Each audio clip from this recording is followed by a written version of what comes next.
How's it going, guys? It's Cole from See-Through Panel showing off Superman the Warworld Saga by Phillip Kennedy Johnson, published by DC and retailing for $60 US. I'm still getting the lighting situation figured out. Just a heads up, if you can see the lighting of my camera in the middle of this video, I'm sorry about that. But as always, I'm not going to be spoiling anything. Just going to be walking you through what the book's about, why I read it, how I felt about it.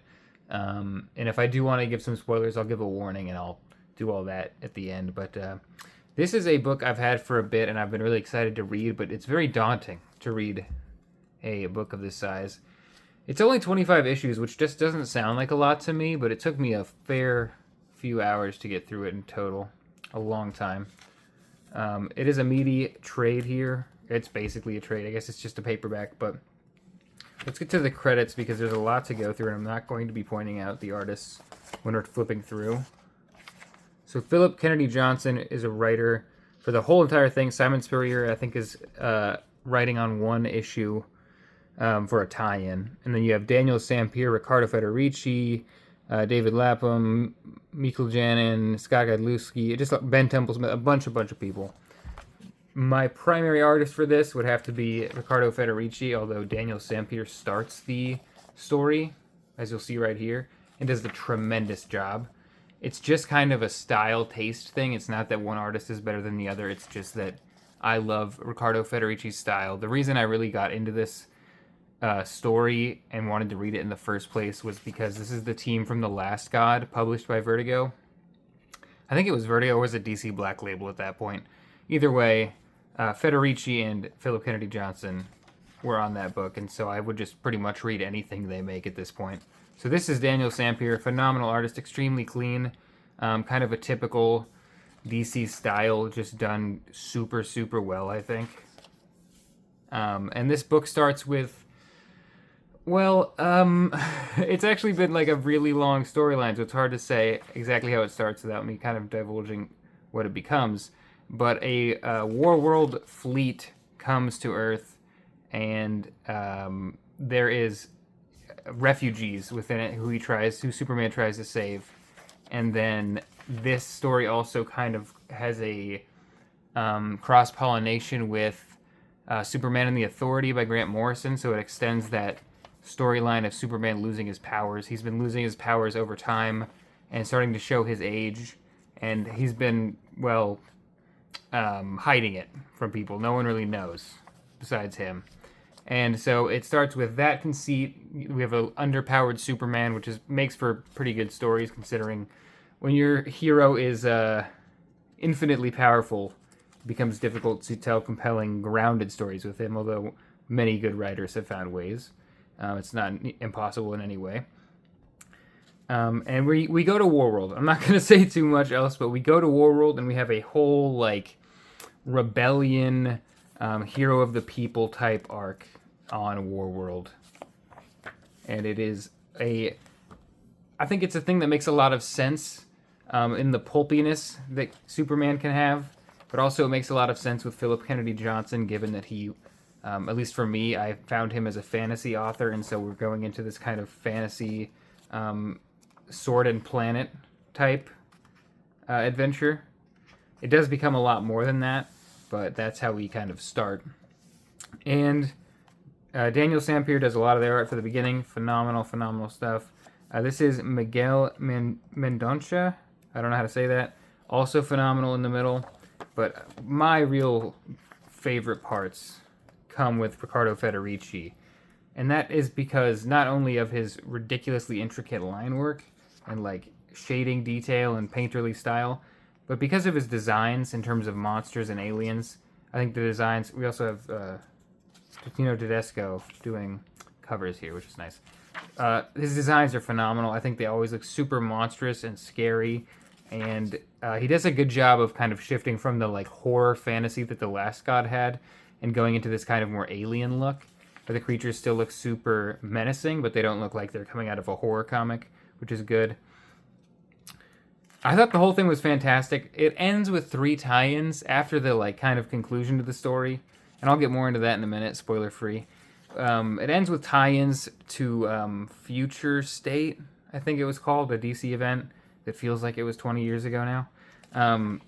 And it kind of ended on a whimper for me. They were well-told stories written by Phillip Kennedy Johnson vaguely about Superman or the concept of Superman, but they weren't part of this story, even though they kind of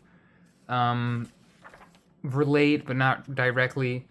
It was just an odd thing to throw in at the end. I like that it's there because it gives people the option. It's just personally for me, if I wasn't going to make a video about the book, I probably wouldn't have read them at all, or I would have come back to them later as like fun one-shots, because that's essentially what they are, is just one-shots. When you don't really have any overlapping story between them. Well, you do. Okay, you do. So that's actually kind of worse. So there is a story carried out through them, but it's not a full story, and I assume a lot of that story happens in other books. It doesn't matter. It doesn't relate to this.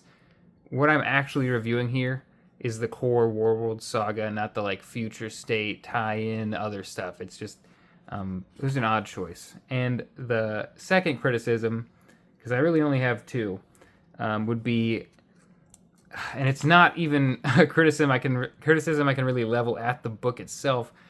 It's a DC story, so it doesn't really have an ending. It's a Superman story.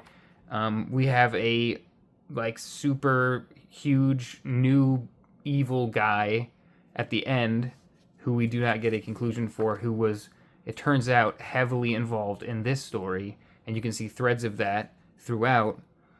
And so that kind of B plot becomes A plot, and then the story ends. And so we don't really get a satisfying conclusion to that, but we do get a satisfying conclusion to Superman's adventures on Warworld, which is, I think, fine and to be expected from DC. And if you really want to see what I assume Phillip Kennedy Johnson does with the rest of the story, because he stays on Superman after this set of arcs, there's going to be an omnibus coming out of Phillip Kennedy Johnson's Superman run. So you have that to look forward to. Although I feel like I read somewhere that story doesn't even get wrapped up perfectly. So it is what it is when you read DC. You kind of have to live in the moment, enjoy what you're reading for what it is. You're not going to get a perfect beginning and a perfect ending in a Big Two story like this. It's just not going to happen. But what we do get is some of the best Big Two comics I've read in quite a while. I love the concept of Superman. I love the really popular stories that everyone knows about Superman. I haven't read much more than that. I think it's difficult to make a compelling story with him, and that's why a lot of the stuff that he's in isn't talked about much.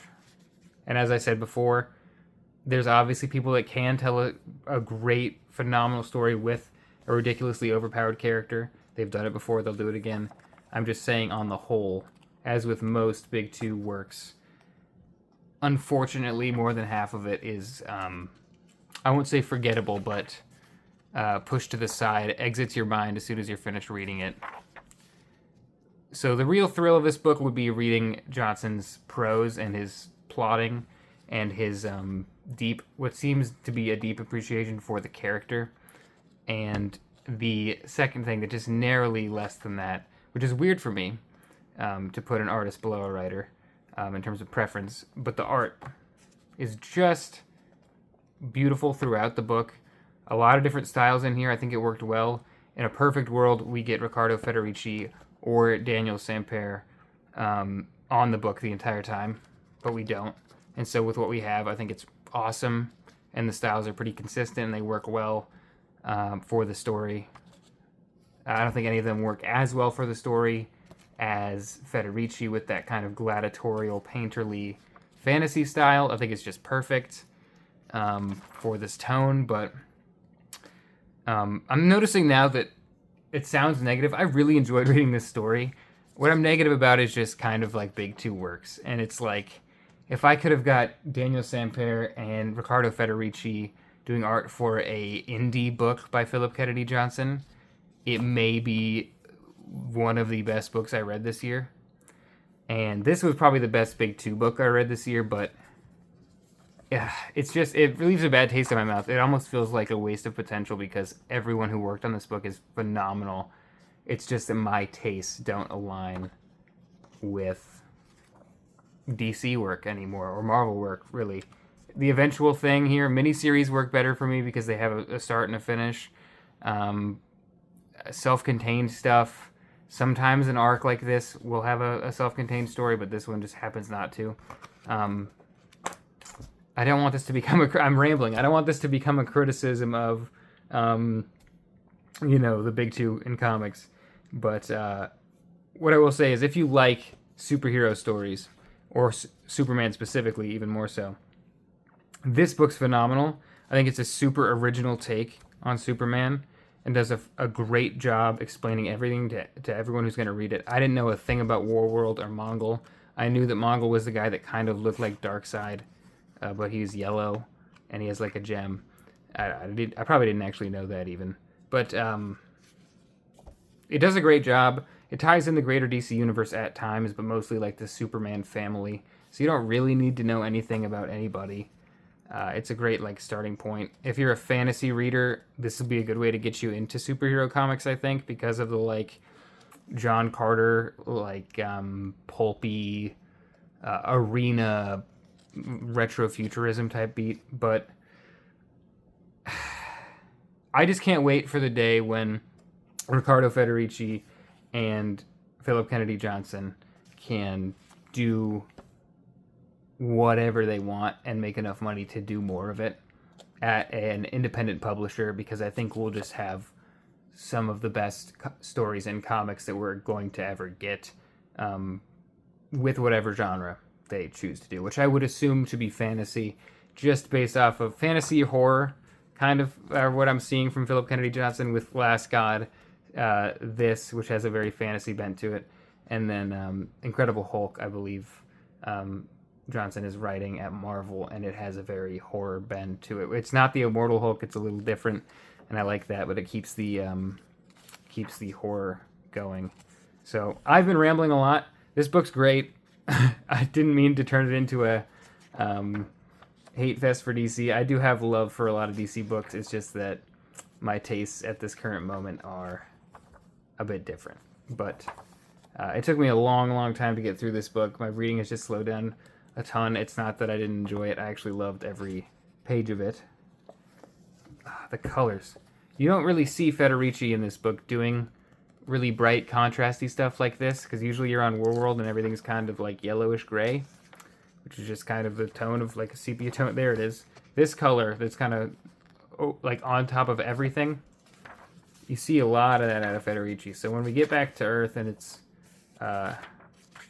this, it's just very different. Not used to seeing that at all. Not really used to seeing him draw superhero costumes either, even though I just read this, because he doesn't draw much of them. He mostly draws like gladiator Superman, as you can see here. Shirtless hunk, gray hair on the sides, sword in hand Superman. But I've rambled for long enough. This is not a proper review. None of my videos are proper reviews. That's all right. Sorry for the hiatus. I'm really going to try and get my reading back on track. We'll see how it goes. Thanks a lot for watching, guys. Peace.